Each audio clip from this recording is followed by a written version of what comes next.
We're going to make one really simple change, but before we do, I want to show you why we're going to be making this change. If I take a look at the Components tab, I'm going to see we've got a button right there and one button right there, and that kind of makes sense. We've got buttons going on here, but if I open this up and come down here to my login form, I see that I have a div and that has a forward ref and another div, but that's actually a component, and that component has a name. It actually is my form group, and I'd really like it if the button and the form group and this input had the name of the component that it actually is, just like my login form, which is a regular component for these different components.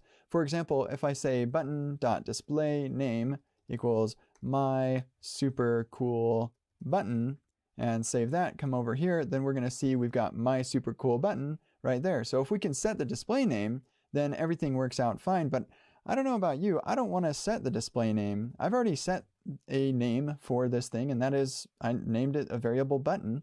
It'd be really cool if we could just make that magic happen automatically, and we can, thanks to the macro that is exported by Emotion Styled. A macro is basically a Babel plugin or a code transform that happens automatically without needing to configure it at all. Once you have Babel plugin macros configured and added to your Babel configuration, then you can just start using macros left and right, and they will run automatically.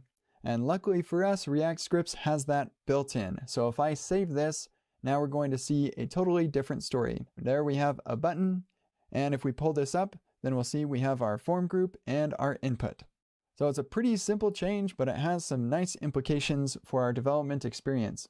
On top of this, you'll notice that now the class names for these things are also more helpful. So now we see that this is CSS with that hash and then a dash input.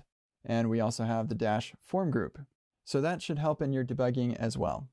In review, literally the only change we made is add a slash macro right here, which will trigger the Babel plugin for Babel plugin macros to apply the transform to any use of the styled import, which will basically automatically add a display name for every styled component that we make.